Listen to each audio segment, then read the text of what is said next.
Hey, a tag phrase in our society nowadays is be balanced and keeping balance and remaining in balance. But you know what? Really, God has called us to not be balanced at all. Balancing is something you do on your own with your own ability to keep things the way they're supposed to be. God's called us to dependency, which is not balanced at all. It's just totally relying on Him.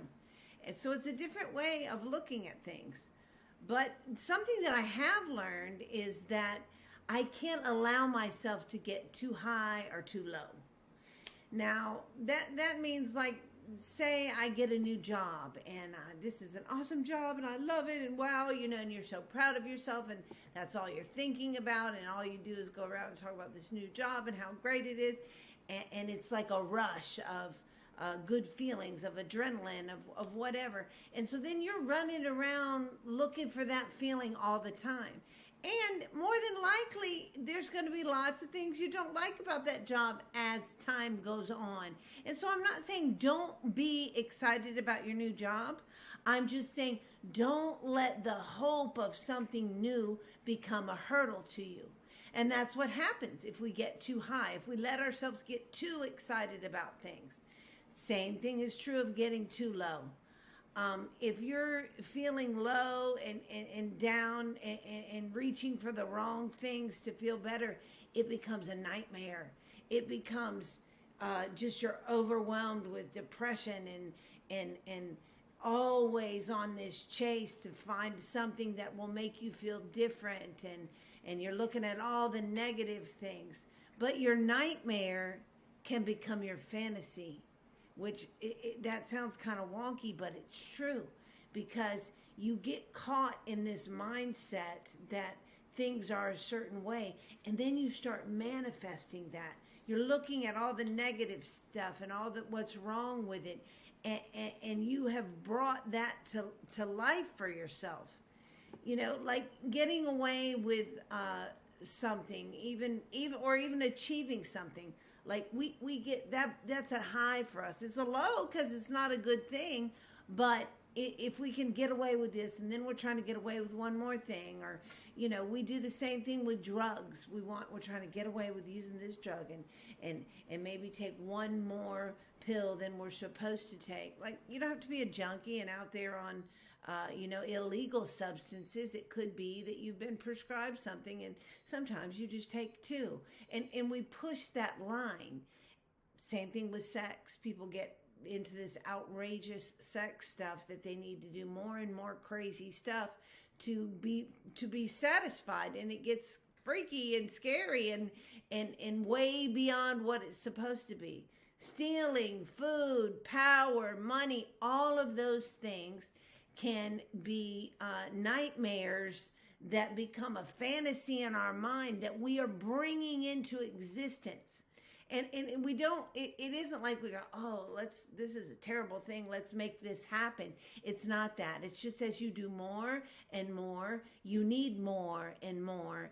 And so, a nightmare is a frightening dream or a terrifying experience. And that happens with drugs. You use a little bit too much and it gets, really scary to you. Or like I said, the stuff with sex or like food. Now your health is not good and it becomes a terrifying experience when that runs your life, or money or power or anything. So we have the power to bring these things to life for ourselves. Our dreams and plans and achievements have to be in alignment with what God has for us, for them to not turn into something negative. That's what happens. We got good and evil, two forces in the world, life and death. And you're either following one or you're following the other. And evil things are purposed to bring death and damage and destruction to you. And good things are purposed to bring life and fulfillment and healing. So maybe if you don't believe in God, or you aren't sure if all this is real quite yet, that's okay. God is perfectly capable of revealing himself to you in the way that he sees fit. So I'm not going to tell you what you should be believing. What I'm going to tell you is that there's good and there's evil, and you're following after one or the other. And so keep yourself in alignment. Keep your plans and dreams and the things that you're trying to achieve in alignment with a good purpose, so that your life has fulfillment and healing. If you're going towards something good, that's what it brings. It brings purpose. It brings provision. It brings everything that you need. You know, it's a choice. We have a choice what we seek after. And most of us have broken choosers. We choose the wrong stuff for ourselves, and we get caught. Like I said, it becomes a cycle that we're caught in. But your desires have to be things that are real, reality, not fantasies, not feelings of really high or low stuff. Reality, things that should be produced and manifest in your life, things that are positive. And the way we keep ourselves in alignment and go after things that are real is by guarding our heart. You got to guard your heart.